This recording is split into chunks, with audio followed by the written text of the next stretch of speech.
Hallelujah. Good morning. ಎಚ್ಚರಗೊಂಡಿದ್ದೀರಾ? ಬನ್ನಿರಿ ಹಾಗಾದರೆ ಯೇಸುವಿನ ಮಾತುಗಳನ್ನು ಕೇಳೋಣ. ಆಯಾ ದಿನಕ್ಕೆ ತಕ್ಕಂತೆ ನಮ್ಮ ಜೀವಿತಕ್ಕೆ ಅವಶ್ಯಕವಾಗಿರುವ ವಿಷಯಗಳನ್ನು ಪರಿಶುದ್ಧ ಸತ್ಯವೇದದಿಂದ ಪರಿಶೀಲಿಸುತ್ತಿರುವಾಗ ಎಡಬಲಕ್ಕೆ ತೊಲಗಿ ಹೋಗದಂತೆ ಆತನ ಮಾರ್ಗದಲ್ಲಿ ನಡೆಯುವ ಹಾಗೆ ದೇವರ ವಾಕ್ಯ ನಮ್ಮ ಪಾದಗಳಿಗೆ ದೀಪದಂತಿದೆ. ಪ್ರಾರ್ಥಿಸಿಕೊಳ್ಳೋಣ. ಪರಿಶುದ್ಧ ದೇವರೇ, ನಿಮಗೆ ವಂದನೆಗಳು. ಅನೇಕ ಗಲಾಟೆಯಿಂದ ಕೂಡಿರುವ ಈ ಅರಣ್ಯ ಲೋಕದಲ್ಲಿ ದೇವರೇ, ನಾವು ಮಾರ್ಗ ತಪ್ಪಿ ಹೋಗದಂತೆ, ಕೇಡಿನೊಳಗೆ ಬಿದ್ದೋಗದಂತೆ, ನಿಮ್ಮ ರಾಜ್ಯಕ್ಕೆ ಸೇರುವವರೆಗೂ ನಿಮ್ಮ ಮಾರ್ಗದಲ್ಲಿ ನಡೆಯುವ ಹಾಗೆ, ನಮ್ಮ ಇಕ್ಕಟ್ಟಿನಲ್ಲಿ ವಿಶಾಲತೆ ನೋಡುವ ಹಾಗೆ, ನಿಮ್ಮ ವಾಕ್ಯವು ನಮ್ಮ ಪಾದಗಳಿಗೆ ದೀಪವಾಗಿರುವ ಹಾಗೆ, ನಿಮ್ಮ ಪ್ರೀತಿಯ ಮೃದುವಾದ ಸ್ವರ ಕೇಳುತ್ತಾ ನಿಮ್ಮ ಮಾರ್ಗದಲ್ಲಿ ನಡೆಯುವ ಹಾಗೆ ನಮ್ಮಲ್ಲಿ ಪ್ರತಿಯೊಬ್ಬರಿಗೂ ಸಹಾಯ ಮಾಡಿರಿ ಎಂದು ಕ್ರಿಸ್ತನ ನಾಮದಲ್ಲಿ ಬೇಡುತ್ತೇನೆ ತಂದೆಯೇ. ಆಮೇನ್. ಆಮೇನ್. ಚೆನ್ನಾಗಿದ್ದೀರಾ? ಚೆನ್ನಾಗಿ ನಿದ್ದೆ ಮಾಡಿದ್ದೀರಾ? ಸಂತೋಷವಾಗಿದ್ದೀರಾ? ಏನಾದರೂ ಮಾಡ್ಲಿಕ್ಕಾಗ್ತಾ ಇದೆಯಾ? ಏನ್ ಮಾಡಂತೀರಿ ಬ್ರದರ್? ಒಬ್ಬರು ಒಂಥರ, ಇನ್ನೊಬ್ರು ಇನ್ನೊಂದು ಥರ ಹೇಳ್ತಾರೆ, ಇನ್ನೊಬ್ರು ಇನ್ನೊಂದು ರೀತಿಯಾಗಿ ಮಾತಾಡ್ತಿದ್ದಾರೆ. ಏನ್ ಮಾಡಬೇಕು ಅರ್ಥ ಆಗ್ತಾ ಇಲ್ಲ ಅನ್ನುತ್ತಾ ಇದ್ದೀರಾ? ಹೌದು, ನಿಮಗೆ ಸ್ನೇಹಿತರಿದ್ದಾರೋ? ಇದಾರಲ್ಲವೋ? ಎಷ್ಟು ಜನ? ಓಹ್, ಬಹಳ ಜನ ಇದ್ದಾರೋ? ಬಹಳಷ್ಟು ಜನ ಸ್ನೇಹಿತರಿದ್ದಾರಲ್ಲವೇ? ಅವರು ವಿಶ್ವಾಸಿಗಳೋ ಅವಿಶ್ವಾಸಿಗಳೋ? ಅವರು ಇವರು ಇಬ್ರು ಇದ್ದಾರೋ? ಓಹೋ, ಇದೇ ಅಲ್ಲವೋ ನಮ್ಮ ನಿಜವಾದ ಕತೆ. ಅಷ್ಟಕ್ಕೂ ನಾವು ವಿಶ್ವಾಸಿಯಾಗಿದ್ರೆ ಅವಿಶ್ವಾಸಿಗಳೊಂದಿಗೆ ನಮಗೇನು ಕೆಲಸ? ನಮ್ಮ ಸ್ನೇಹಿತರು ದೇವರನ್ನು ಅರಿತವರಾಗಿರಬೇಕು. ಆದರೆ ಇದನ್ನ ಲೋಕ ಸ್ನೇಹ ಮಾಡ್ತಿದ್ದೇವೆ. ಬಹಳಷ್ಟು ಜನರಿಗೆ ಸ್ನೇಹಿತರಾಗಿ ಮಾಡಿಕೊಳ್ತೇವೆ, ಮುಂದೆ ಅವರು ಕೆಲಸಕ್ಕೆ ಬರ್ತಾರೆಂದು ಯೋಚಿಸಿ. ಎಲ್ಲಾ ಸ್ನೇಹಿತರ ನಿರ್ಣಯ ನಾವು ತೆಗೆದುಕೊಳ್ತೇವೆ. ಅದಕ್ಕಾಗಿಯೇ ನಾವು ಯಾವ ನಿರ್ಣಯ ಮಾಡ್ಲಿಕ್ಕಾಗ್ತಿಲ್ಲ. ಅದನ್ನೇ ಜ್ಞಾನಿಯಾದ ಸೊಲೊಮೋನನು ಜ್ಞಾನೋಕ್ತಿಗಳ ಪುಸ್ತಕದಲ್ಲಿ ಏನ್ ಹೇಳ್ತಾನೆ ನೋಡಿ. ಬಹುಮಂದಿ ಸ್ನೇಹಿತರನ್ನು ಹೊಂದಿರುವವನು ನಷ್ಟ ಹೋಗುವನು. ಜ್ಞಾನೋಕ್ತಿಗಳು 18ನೇ ಅಧ್ಯಾಯ 24ನೇ ವಚನ. ಬಹುಮಂದಿ ಸ್ನೇಹಿತರನ್ನು ಹೊಂದಿರುವವನು ನಷ್ಟ ಹೋಗುವನು. ಬಹುಮಂದಿ ಸ್ನೇಹಿತರನ್ನು ಹೊಂದಿರುವವನು ನಷ್ಟ ಹೋಗ್ತಾನೆ. ಹೌದು, ಮತ್ತೆ 10 ಮಂದಿ ಸ್ನೇಹಿತರು ನಿಮಗಿರೋದಾದ್ರೆ ಅವರೆಲ್ಲರಿಗೆ ಕಾಫಿ ಕೊಡಿಸಬೇಕಾದ್ರೆ, ನಿಮ್ಮೊಂದಿಗೆ ಅವರನ್ನು ಎಲ್ಲಿಗಾದ್ರೂ ಕರೆದೊಯ್ಬೇಕಾದ್ರೆ ನಿಮಗೆ ಎಷ್ಟು ನಷ್ಟ ಉಂಟಾಗುತ್ತೆ ನೋಡಿ. ಅಷ್ಟಕ್ಕೂ ಊರವರೆಲ್ಲರೊಂದಿಗೆ ನಮಗೆ ಅವಶ್ಯಕತೆ ಇರಲ್ಲ. ಎಲ್ಲರೊಂದಿಗೆ ಸಮಾಧಾನ ಇರಬೇಕಷ್ಟೇ. ಎಲ್ಲರೊಂದಿಗೆ ಸ್ನೇಹದಿಂದಿರಿ, ಬೇಡ ಅನ್ನುತ್ತಾ ಇಲ್ಲ. ಸ್ನೇಹಕರವಾಗಿರೋದು ಬೇರೆ, ಸ್ನೇಹಿತರಾಗಿ ಮಾಡಿಕೊಳ್ಳೋದು ಬೇರೆ. ಹಾಯ್ ಅಂದ್ರೆ ಹಾಯ್. ಯಾರ ವಿರುದ್ಧವೂ ನಮಗೆ ವ್ಯತ್ಯಾಸ, ಭೇದ ಇಲ್ಲ. ಯೇಸು ನಿನ್ನ ಹಾಗೆ ನಿನ್ನ ನೆರೆಯವನನ್ನು ಪ್ರೀತಿಸು ಅಂದಿದ್ದಾರಲ್ಲವೇ? ಆದರೆ ಅವರ ಮಾರ್ಗಗಳಲ್ಲಿ ನಡೆಯುವುದು, ಅವರ ಸಲಹೆ ತೆಗೆದುಕೊಳ್ಳುವುದು, ಅವರ ಸ್ಥಿತಿಗೆ ನಾವು ಬಿದ್ದೋಗೋದು ನಮ್ಮ ಆಧ್ಯಾತ್ಮಿಕ ಜೀವಿತಕ್ಕೆ ದೊಡ್ಡ ನಷ್ಟವೇ ಉಂಟಾಗುತ್ತೆ, ದೊಡ್ಡ ಗಾಯವೇ ಆಗುತ್ತೆ. ನಿನ್ನ ಸ್ನೇಹಿತನು ಯಾರೆಂದು ಹೇಳು, ನೀನು ಎಂಥವನೆಂದು ನಾನು ಹೇಳ್ತೇನೆಂಬ ಗಾದೆ ಇದೆಯಲ್ಲವೇ? ನಿನ್ನ ಸ್ನೇಹಿತರು ಸರಿಯಾಗಿಲ್ಲದಿದ್ದರೆ ನಿನ್ನ ಪ್ರವರ್ತನೆ ಕೂಡ ಸರಿಯಾಗಿರಲ್ಲ. ಅಷ್ಟಕ್ಕೂ ಸ್ನೇಹಿತರು ಅಂದ್ರೆ ಯಾರು? ದೇವರು ನಮಗೆ ತಂದೆ ತಾಯಿಗಳನ್ನು ಕೊಟ್ಟಿದ್ದಾರಲ್ಲವೋ? ಹೌದು ಬಿಡಿ, ಈ ದಿನದ ತಂದೆ ತಾಯಿಗಳಲ್ಲಿ ಈಗೋ ಇನ್ನೂ ಹೋಗ್ಲಿಲ್ಲ. ಮಗನೇ, ನಾನು ನಿನ್ನ ತಂದೆ, ನಿನ್ನ ತಾಯಿ, ನಾವು ಹಿರಿಯರು, ನೀನೇನೋ ನಮಗೆ ಹೇಳೋದು ಅನ್ನೋದರಿಂದ ನಿಜವಾಗ್ಲೂ ಹೇಳಬೇಕಾದ್ರೆ, ಪ್ರತಿ ತಂದೆ ತನ್ನ ಮಕ್ಕಳಿಗೆ ಸ್ನೇಹಿತನಾಗಿರೋದಾದ್ರೆ, ಪ್ರತಿ ತಾಯಿ ತನ್ನ ಮಕ್ಕಳಿಗೆ ಸ್ನೇಹಿತಳಾಗಿರೋದಾದ್ರೆ, ಆ ಮಕ್ಕಳು ಬೇರೆ ಸ್ನೇಹಿತರನ್ನು ಯಾಕೆ ಕೋರಿಕೊಳ್ತಾರೆ ಹೇಳಿ? ಧೈರ್ಯದಿಂದ ನನ್ನ ಮನಸ್ಸಲ್ಲಿರೋ ಮಾತು ಅಮ್ಮಗೆ ಹೇಳ್ಕೊಳ್ಬಲ್ಲೆ, ನನ್ನ ತಂದೆಗೆ ಹೇಳ್ಕೊಳ್ಬಲ್ಲೆ ನನ್ನ ಆವೇದನೆ. ನನ್ನ ತಂದೆ ನನಗೆ ದ್ವೇಷ ಮಾಡಲ್ಲ, ನನಗೆ ಸಹಾಯ ಮಾಡ್ತಾರೆ, ನನ್ನ ಸಂಗಡ ಇರ್ತಾರೆ ಎಂಬ ಧೈರ್ಯ ಆ ಮಕ್ಕಳಿಗಿದ್ರೆ ತಾನೇ. ಪಾಪ ಯವನಸ್ಥರು ಎಡವುತ್ತಾ ಇರ್ತಾರೆ. ನೀವು ಕೂಡ ಒಂದು ಕಾಲದಲ್ಲಿ ಯವನಸ್ಥರಾಗಿದ್ದಾಗ ಹೇಗಿದ್ರಿ ಆಲೋಚಿಸ್ರಿ. ಆಟೋಮೆಟಿಕ್ ಆಗಿ ನಿಮ್ಮ ಮಕ್ಕಳ ವಿಷಯದಲ್ಲಿ ಅವಗಾಹನ ಉಂಟಾಗುತ್ತೆ. ತಂದೆ ತಾಯಿಗಳಾಗಿ ನಾವು ಕಠಿಣವಾಗಿ ನಡ್ಕೊಳ್ಳೋದಾದ್ರೆ ನಮ್ಮ ಮಕ್ಕಳು ಲೋಕಸ್ನೇಹ ಕೋರಿಕೊಳ್ತಾರೆ. ಲೋಕದೊಂದಿಗೆ ನಾವು ಸ್ನೇಹ ಮಾಡ್ತಿರುವಾಗ ಕಾಲೇಜಿನಲ್ಲಿ 10 ಜನರೊಂದಿಗೆ ಸೇರಿ ತಿರುಗಾಡ್ತಾರೆ. 10 ಜನರೊಂದಿಗೆ ಆ ರೀತಿ ಸ್ನೇಹ ಮಾಡ್ತಿರುವಾಗ ನೋಡಿ ಪ್ರಿಯರೇ, ಮನುಷ್ಯನಿಗೂ ಬಹಳ ವ್ಯತ್ಯಾಸವಿದೆ. 10 ಮಂದಿ ಮನುಷ್ಯರು ಒಂದೇ ರೀತಿ ಆಲೋಚಿಸುವುದಿಲ್ಲ, ಒಂದೇ ರೀತಿ ಮಾತಾಡುವುದಿಲ್ಲ, ಒಂದೇ ರೀತಿ ಮನಸ್ತತ್ವ ಹೊಂದಿಕೊಂಡಿರೋದಿಲ್ಲ, ಒಂದೇ ರೀತಿ ವಿಜ್ಞಾನ, ಜ್ಞಾನ, ಅವಗಾಹನ ಹೊಂದಿಕೊಂಡಿರುವುದಿಲ್ಲ. ನಮ್ಮ ಸ್ನೇಹಿತರೊಂದಿಗೆ ನಾವು ಎಲ್ಲ ಹಂಚಿಕೊಳ್ತಿರ್ತೇವೆ. ಕೆಲವೊಂದು ಸಾರಿ ಅನೇಕ ಸಾರಿ ತೀರ್ಮಾನಗಳನ್ನು ಮಾಡುವುದಕ್ಕಾಗಿ ನಾವು ನಮ್ಮ ಸ್ನೇಹಿತರ ಸಹಾಯ ಕೋರಿಕೊಳ್ತೇವೆ. ಯಾರೋ ಒಬ್ರು ಹೇಳಿದಂತೆ ಸನ್ಯಾಸಿ ಸೇರಿದ್ರೆ ಮೈಯೆಲ್ಲ ಬೂದಿ ಬೆಳ್ಕೊಳ್ತಾರಂತೆ.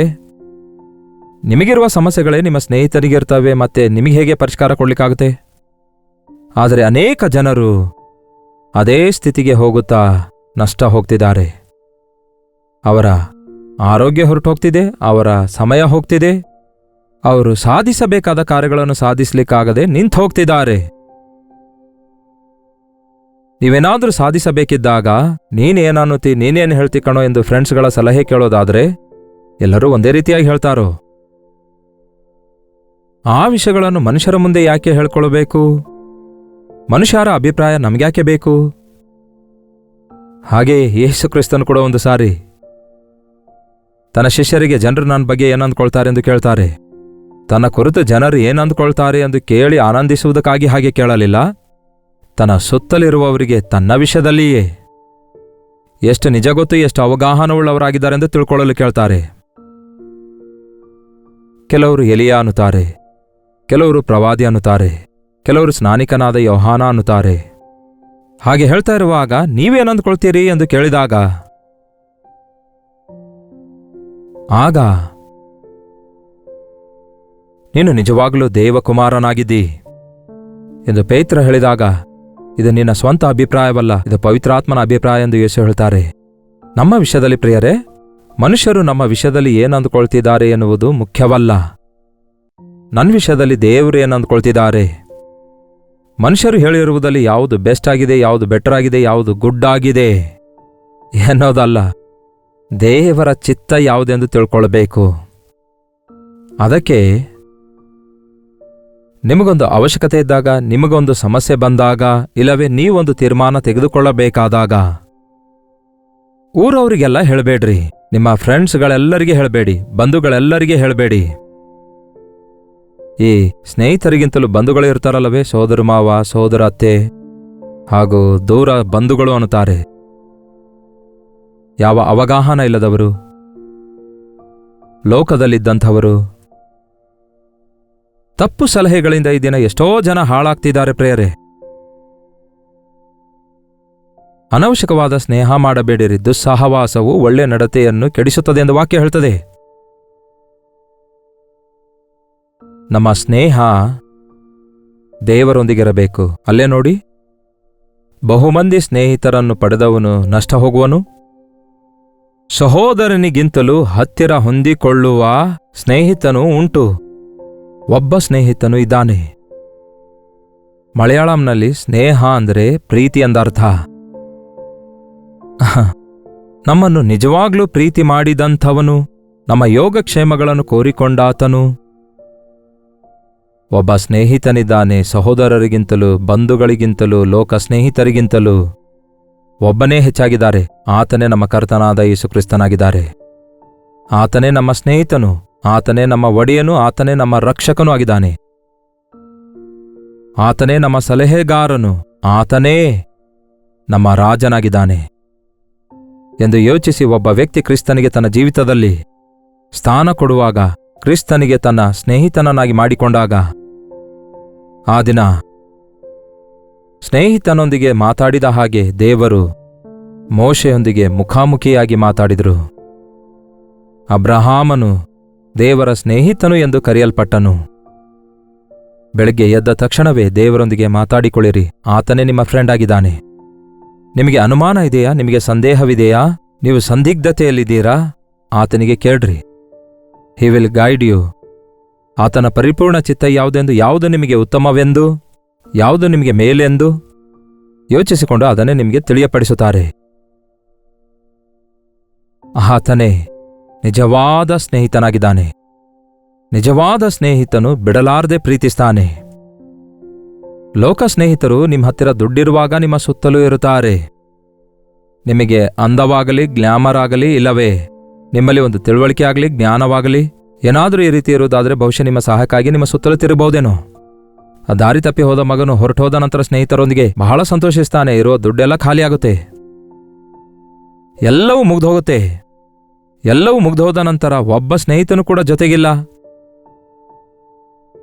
ಅನೇಕ ಸಾರಿ ಆ ಫ್ರೆಂಡ್ಸ್ಗಳೆಲ್ಲರೂ ಆ ದಾರಿ ತಪ್ಪಿ ಹೋದ ಮಗನ ಸಂಗಡ ಎಷ್ಟೋ ಫಂಕ್ಷನ್ಸ್ಗೆ ಹೋಗ್ತಾರೆ, ಊಟ ಮಾಡ್ತಾರೆ, ಆಡಂಬರದಿಂದ ನಡ್ಕೊಳ್ತಾರೆ. ದುಡ್ಡು ಮುಗ್ದೋದ ನಂತರ ಬೆಲ್ಲ ಮುಗ್ದೋದ್ಮೇಲೆ ನೊಣಗಳು ಹಾರಿ ಹೋದಂತೆ ಎಲ್ಲರೂ ಹಾರಿ ಹೋದ್ರು. ಹೌದು, ಈ ಲೋಕದಲ್ಲಿ ಮನುಷ್ಯರು ನಮಗೆ ಸ್ವಲ್ಪ ಮಟ್ಟಿಗೆ ಪ್ರೀತಿಸ್ತಾರೆ, ಸ್ವಲಾಭದಿಂದ ಪ್ರೀತಿಸ್ತಾರೆ. ಆದರೆ ನಿಜವಾದ ಸ್ನೇಹಿತನು ಬಿಡಲಾರದೆ ಪ್ರೀತಿಸ್ತಾನೆ. ನೀವ್ಯಾವುದೇ ಸ್ಥಿತಿಯಲ್ಲಿದ್ದಾಗಿಯೂ ನಿಮಗೇನಿರಲಿ ಇರದೇ ಇರಲಿ, ಆತನೇ ನಿಮ್ಮ ಸ್ನೇಹಿತನು. ನಿಮಗೋಸ್ಕರ ಪ್ರಾಣ ಕೊಟ್ಟ ಸ್ನೇಹಿತನಾಗಿದ್ದಾನೆ. ಆತನೊಂದಿಗೆ ಮಾತಾಡಿಕೊಳ್ಳುವುದನ್ನು ಕಲಿತುಕೊಳ್ಳಿ, ಆತನಿಗೆ ಹೇಳಿಕೊಳ್ಳುವುದನ್ನು ಕಲಿತುಕೊಳ್ಳಿರಿ, ಆತನಿಂದಲೇ ಆಲೋಚನೆಗಳನ್ನು ಪಡೆದುಕೊಳ್ಳಿರಿ, ಆತನೊಂದಿಗೆ ಸಹವಾಸವುಳ್ಳವರಾಗಿರಿ. ಒಬ್ಬ ಬಹಳ ಬಡ ಭಿಕ್ಷೆ ಬೇಡುವ ವ್ಯಕ್ತಿ, ಭಿಕ್ಷೆ ಬೇಡುವಂಥವನು ಯೇಸುಕ್ರಿಸ್ತನನ್ನು ಸ್ನೇಹಿತನಾಗಿ ಮಾಡಿಕೊಂಡನಂತೆ. ದಿನಾಲು ಮಧ್ಯಾಹ್ನ 12 ಗಂಟೆಗೆ ಒಂದು ಆಲಯದೊಳಗೆ ಹೋಗಿ, ಫ್ರೆಂಡ್ ನಾನು ಬಂದಿದ್ದೇನೆ, ಯೇಸುವೇ ನಾನು ಬಂದಿದ್ದೇನೆ, ನಿನ್ನನ್ನು ಜ್ಞಾಪಕ ಮಾಡಿಕೊಳ್ತಿದ್ದೇನೆ, ನನ್ನ ಹಸಿವೆ ತೀರಿಸು, ನನ್ನ ಸಂಗಡ ಇರು ಎಂದು ದಿನಾಲೂ ಹೇಳ್ತಾ ಹೋಗ್ತಾ ಇದ್ದನಂತೆ. ನಂಬಿಕೆಯಿಂದ ದೇವರು ನನ್ನ ಪ್ರಾರ್ಥನೆ ಕೇಳಿದಾರೆಂದು ನಂಬಿ ಬೇರೆಯವರೊಂದಿಗೆ ಸ್ನೇಹ ಮಾಡ್ತಿರಲಿಲ್ಲ, ಯಾರೊಂದಿಗೂ ಮಾತಾಡ್ತಿರಲಿಲ್ಲ. ಒಂದು ದಿನ ವ್ಯಾಧಿಗೊಳಗಾಗಿ ಒಂದು ಆಸ್ಪತ್ರೆಯೊಳಗೆ ಅಡ್ಮಿಟ್ ಆಗ್ತಾನೆ. ಅದೊಂದು ಸರ್ಕಾರಿ ಆಸ್ಪತ್ರೆ ಆಗಿರುತ್ತೆ. ಅಲ್ಲಿರುವಂತಹ ಬೇರೆ ಇತರ ಪೇಷಂಟ್ಸ್ಗಳ ಅಟೆಂಡರ್ಸ್ಗಳು ಬಂದು ಅವರಿಗೆ ನೋಡಿಕೊಂಡು ಹೋಗ್ತಾ ಇದ್ರು. ಬಂಧುಗಳು ಸ್ನೇಹಿತರು ಬಂದು ನೋಡಿ ಹೋಗ್ತಾ ಇದ್ರು, ಹಣ್ಣು ಹಂಪಲು ಕೊಟ್ಟು ಹೋಗ್ತಿದ್ರು. ಇವನ ಬೆಡ್ ಬಳಿಗೆ ಯಾರೂ ಬರಲಿಲ್ಲ. ಅಲ್ಲಿರುವ ಒಬ್ಬ ನರ್ಸ್ ಕೇಳ್ತಾಳಂತೆ, ಏನಯ್ಯ ನಿನಗೆ ಯಾರೂ ಇಲ್ಲವೋ, ಬಂಧುಗಳಿಲ್ಲವೋ, ಸ್ನೇಹಿತರಿಲ್ಲವೋ, ಇಷ್ಟು ಕಷ್ಟದಲ್ಲಿದ್ರೆ ಯಾರೂ ಬಂದು ನೋಡಿಲ್ವಲ್ಲ ಎಂದು ಕೇಳಿದ್ರೆ, ಆ ಮಂಚದ ಮೇಲಿರುವ ಆ ವ್ಯಾಧಿಗೊಳಗಾಗಿರುವ ಬಡವ ಹೇಳ್ತಾನೆ, ನನಗೆ ಒಬ್ಬನೇ ಸ್ನೇಹಿತನಿದ್ದಾನೆ, ಬೇರೆ ಯಾರೂ ಇಲ್ಲ ನನಗೆ. ನನ್ನ ಸ್ನೇಹಿತನು ನನಗೋಸ್ಕರ ತಪ್ಪದೇ ಬರುತ್ತಾನೆ ಎಂದು ಉತ್ತರ ಕೊಟ್ಟನಂತೆ. ಆ ಕ್ಷಣದಲ್ಲಿಯೇ 12 ಗಂಟೆಯ ಬೆಲ್ ರಿಂಗ್ ಆಗುತ್ತೆ. ಆ ಕ್ಷಣದಲ್ಲಿ ಕರ್ತನಾದ ಯೇಸು ಕ್ರಿಸ್ತನು ತನ್ನ ಎದುರುಗಡೆ ನಿಂತಿರುವುದನ್ನು ನೋಡಿ, ಸ್ನೇಹಿತನೇ ಬಂದಿದೀಯಾ? ಹೌದು ಬಂದಿದ್ದೇನೆ, ನಿನ್ನನ್ನು ಸ್ವಸ್ಥಪಡಿಸುವುದಕ್ಕಾಗಿ, ನಿನ್ನನ್ನು ಆಧರಿಸುವುದಕ್ಕಾಗಿ ಎಂದು ಹೇಳಿ ಎದ್ದು ನಡೆ ಅಂದ್ರಂತೆ. ಆ ಆಸ್ಪತ್ರೆಯ ಸ್ಟಾಫ್ ಎಲ್ಲ ಆಶ್ಚರ್ಯಪಡುವ ಹಾಗೆ ಯಾರೊಂದಿಗೆ ಮಾತಾಡ್ತಿದ್ದಾರೆ ಅವನಿಗೆ ಗೊತ್ತು, ಸುತ್ತಲಿರುವವ್ರಿಗೆ ಯಾರೂ ಕಾಣಿಸಲಿಲ್ಲ. ಆಗ ಅವನು ಎದ್ದು ಆರೋಗ್ಯಕರವಾಗಿ ಹಾಯಾಗಿ ನಡೆದುಕೊಂಡು ಹೋಗ್ತಿರುವಾಗ, ಯಾರಯ್ಯ ನಿನ್ನ ಸ್ನೇಹಿತನು ಅಂತ ಕೇಳಿದ್ರೆ, ನನ್ನ ಕರ್ತನಾದ ಯೇಸು ಕ್ರಿಸ್ತನು ಅನ್ನುತ್ತಾನೆ. ಹೌದು ಪ್ರಿಯರೇ, ಲಾಜರನು ಸತ್ತಾಗ ಯೇಸು ಕ್ರಿಸ್ತನು ಲಾಜರನ ಸ್ನೇಹಿತನಾಗಿದ್ರಂತೆ. ನಿನ್ನ ಸ್ನೇಹಿತನು ಸತ್ತೋಗಿದ್ದಾನೆ ಅಂದಾಗ ಆತನಿಗಾಗಿ ಬರ್ತಾನೆ. 4 ದಿನ ಸಮಾಧಿಯೊಳಗೆ ಹೂಣಲ್ಪಟ್ಟು ಅವನ ಶವ ಕೊಳೆತು ಹೋದರೂ ಕೂಡ ಅವನನ್ನು ತಿರುಗಿ ಎಬ್ಬಿಸ್ತಾರೆ. ನಿಜವಾದ ಸ್ನೇಹಿತನು ಒಬ್ಬನೇ, ಸ್ನೇಹಿತನು ಒಬ್ಬನೇ. ನಮಗೋಸ್ಕರ ತನ್ನ ಪ್ರಾಣ ಕೊಟ್ಟ ಆತನು ಒಬ್ಬನೇ, ಕರ್ತನಾದ ಯೇಸು ಆಗಿದ್ದಾರೆ. ಆತನೊಂದಿಗೆ ಸ್ನೇಹ ಮಾಡಿರಿ. ಸ್ನೇಹ ಅಂದರೆ ನಾನು ಹೇಳುವ ಅಗತ್ಯವಿಲ್ಲ. ಸ್ನೇಹಿತರು ತಿರುಗುತ್ತಾರೆ, ನಗ್ತಿರ್ತಾರೆ, ಅಳ್ತಾರೆ ಹಾಗೂ ಒಟ್ಟಿಗೆ ಇರ್ತಾರೆ, ಸಹವಾಸದಲ್ಲಿರ್ತಾರೆ. ಅದನ್ನೇ ಯೇಸುವಿನೊಂದಿಗೆ ಮಾಡ್ರಿ.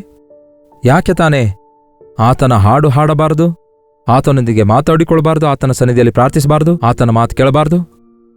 ಆತನಿಗಾಗಿ ಯಾಕೆ ಕೆಲಸ ಮಾಡಬಾರ್ದು? ಆತನೊಂದಿಗೆ ಯಾಕೆ ಕೆಲಸ ಮಾಡಬಾರ್ದು? ಹಾಗೆ ಮಾಡಿದ್ರೆ ಆಶೀರ್ವಾದ ಹೊಂದುತ್ತೀರಿ. ನಿಮಗಿರುವ ಕೆಟ್ಟ ಸ್ನೇಹಿತರನ್ನು ಬಿಟ್ಟು ಬಿಡಿರಿ. ಕೋಪಿಷ್ಠರ ಸಂಗಡ ಸ್ನೇಹ ಮಾಡಬೇಡಿರಿ. ಕಳ್ಳರೊಂದಿಗೆ ಸಹವಾಸ ಮಾಡಬೇಡಿರಿ. ವ್ಯಭಿಚಾರಿಗಳೊಂದಿಗೆ ಸಹವಾಸ ಮಾಡಬೇಡಿರಿ. ಇಹಲೋಕದೊಂದಿಗೆ ಸ್ನೇಹ ಮಾಡಬೇಡಿರಿ, ಅದು ದೇವರೊಂದಿಗಿನ ವೈರತ್ವವಾಗಿದೆ. ಆದರೆ ಯೇಸುವನ್ನು ನಿಮ್ಮ ಸ್ನೇಹಿತನನ್ನಾಗಿ ಮಾಡಿಕೊಳ್ಳಿರಿ. ನಿಮ್ಮ ಜೀವಿತದಲ್ಲಿ ಯಾವ ಕೊರತೆ ಇರೋದಿಲ್ಲ. ಅಷ್ಟು ಮಾತ್ರವಲ್ಲ, ಪರಲೋಕದಲ್ಲಿ ಯೇಸುವಿನೊಂದಿಗೆ ಯುಗಯುಗಗಳವರೆಗೂ ಸೇರಿ ಜೀವಿಸುವವರಾಗಿರ್ತೀರಿ. ಪ್ರಾರ್ಥನೆ. ಪರಿಶುದ್ಧ ದೇವರೇ, ಪ್ರೀತಿಯುಳ್ಳ ತಂದೆಯೇ, ಎಷ್ಟೋ ಸಾರಿ ದೇವರೇ ನಿಮ್ಮನ್ನು ಬಿಟ್ಟು ನಿಮ್ಮನ್ನು ಮರೆತು ಈ ಲೋಕವನ್ನು ಪ್ರೀತಿಸಿ ಲೋಕಸ್ಥರನ್ನು ಪ್ರೀತಿಸಿ. ಲೋಕಸ್ಥರು ಏನಂದ್ಕೊಳ್ತಾರೋ, ಲೋಕಸ್ಥರು ಏನ್ ಹೇಳ್ತಾರೋ, ಲೋಕಸ್ಥರನ್ನು ಹೇಗೆ ಸಂತೋಷಪಡಿಸಬೇಕೆಂಬ ಧ್ಯಾಸದಲ್ಲಿಯೇ ಲೋಕದೊಂದಿಗೆ ಸ್ನೇಹ ಮಾಡ್ತಿದ್ದೇವೆ ಹೊರತು ಪ್ರಾಣ ಕೊಟ್ಟಿರುವ ನಿಮ್ಮನ್ನು, ನಮ್ಮ ಮೇಲೆ ದೃಷ್ಟಿಯಿಟ್ಟು ನಮಗೆ ಆಲೋಚನೆ ಹೇಳಬೇಕೆಂದು ಬಯಸಿರುವಂತಹ ನಿಮ್ಮನ್ನು, ಆಶ್ಚರ್ಯಕರನು ಆಲೋಚನಾ ಕರ್ತನಾಗಿರುವ ನಿಮ್ಮನ್ನು ಮರೆತು ನಮ್ಮ ಸ್ವಂತ ನಿರ್ಣಯಗಳನ್ನು ಮಾಡಿ ಮನುಷ್ಯರ ಮಾತುಗಳ ಮೇರೆಗೆ ನಡೆದು ಶ್ರಮೆಗಳ ಪಾಲಾಗ್ತಿದ್ದೇವೆ ಯೇಸುವೆ. ಈಗ ಯಾರ್ಯಾರು ಯಾವ್ಯಾವ ಸ್ಥಳದಿಂದ ನಿಮ್ಮ ಮಾತನ್ನು ಕೇಳ್ತಿದ್ದಾರೋ ಅವರೆಲ್ಲ ಇಂದಿನಿಂದ ನಿಮ್ಮನ್ನೇ ತಮ್ಮ ಸ್ನೇಹಿತನಾಗಿ, ಒಡೆಯನಾಗಿ ಹಾಗೂ ರಕ್ಷಕನಾಗಿ ಅಂಗೀಕರಿಸಿ ನಿಮ್ಮೊಂದಿಗೆ ನಡೆಯುವ ಹಾಗೆಯೂ ನಿಮ್ಮ ರಾಜ್ಯಕ್ಕೆ ವಾರಸುದಾರರಾಗುವ ಹಾಗೆಯೂ ಸಹಾಯ ಮಾಡಿರಿ ಎಂದು ಕ್ರಿಸ್ತನ ನಾಮದಲ್ಲಿ ಬೇಡುತ್ತೇವೆ ತಂದೆಯೇ, ಆಮೇನ್. ನಮ್ಮ ತಂದೆಯಾದ ದೇವರ ಪ್ರೀತಿಯು, ಮಗನಾಗಿರುವ ಕ್ರಿಸ್ತನ ಕೃಪೆಯೂ, ಆದರಣೆಕರ್ತನಾದ ಪವಿತ್ರಾತ್ಮನ ಸಹವಾಸವು ಕೂಡಿ ಬಂದಿರುವ ನಮ್ಮೆಲ್ಲರ ಸಂಗಡ ಇಂದಿಗೂ ಸದಾಕಾಲಕ್ಕೂ ನೆಲೆಯಾಗಿರಲಿ. ಆಮೇನ್. ನೀವು ಮಾಡಿರುವ ತೀರ್ಮಾನಗಳ ಕುರಿತಾಗಿ, ನಿಮ್ಮ ಪ್ರೇಯರ್ ಬರ್ಡನ್ಸ್ ಕುರಿತಾಗಿ ಪ್ರೇಸ್ ರಿಪೋರ್ಟ್ಸ್ ಇದ್ರೆ 8939731313 ನಂಬರ್ಗೆ ಒಂದು ಟೆಕ್ಸ್ಟ್ ಇಲ್ಲವೇ ವಾಯ್ಸ್ ಮೆಸೇಜ್ ಮೂಲಕ ವಾಟ್ಸಪ್ ಕಳಿಸಿರಿ. ಇತರ ದೇಶದಿಂದಲೂ ವೀಕ್ಷಿಸುವುದಾದರೆ ಇದೇ ಕೆಳಗೆ ಕೊಡಲ್ಪಟ್ಟ ನಂಬರ್ಗೆ ವಾಟ್ಸಪ್ ಕಳಿಸಿಕೊಡಿರಿ. ನಿಮಗಾಗಿ ಪ್ರಾರ್ಥಿಸ್ತಿದ್ದೇವೆ, ನೀವು ಕೂಡ ಪ್ರಾರ್ಥಿಸಿರಿ. ತಪ್ಪದೆ ದೇವರು ಅದ್ಭುತ ಮಹತ್ಕಾರ್ಯ ನಿಮ್ಮ ಜೀವಿತದಲ್ಲಿ ಮಾಡುತ್ತಾರೆ. ಡಾಕ್ಟರ್ ಜೈಪಾಲ್ ಕನ್ನಡ ಯೂಟ್ಯೂಬ್ ಚಾನಲ್ಗೆ ಸಬ್ಸ್ಕ್ರೈಬ್ ಮಾಡಿಕೊಳ್ಳಿರಿ. ನಿಮ್ಮ ಹೆಸರು, ಊರು ಲೈವ್ ಚಾಟ್ನಲ್ಲಿ ಬಂದು ಟೈಪ್ ಮಾಡಿರಿ. ಲೈಕ್ ಮಾಡುವುದನ್ನು ಮರೆಯಬೇಡಿರಿ. ಹಾಗೆಯೇ ಯಾರಿಗಾದರೂ ಶೇರ್ ಮಾಡಿರಿ, ಅವರು ಆಶೀರ್ವಾದಿಸಲ್ಪಡ್ತಾರೆ.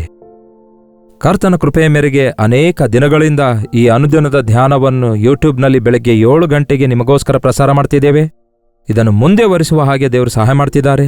ದೇವರ ಅದ್ಭುತವಾದ ಸಂದೇಶಗಳನ್ನು ಕೇಳಿರಿ, ಮತ್ತಷ್ಟು ಹೆಚ್ಚು ಆಧ್ಯಾತ್ಮಿಕವಾಗಿ ಬಲಗೊಳ್ಳಿರಿ. ಈ ನಮ್ಮ ಸೇವೆಗೆ ನೀವು ಸಹಕರಿಸಲು ಇಚ್ಛಿಸುವುದಾದರೆ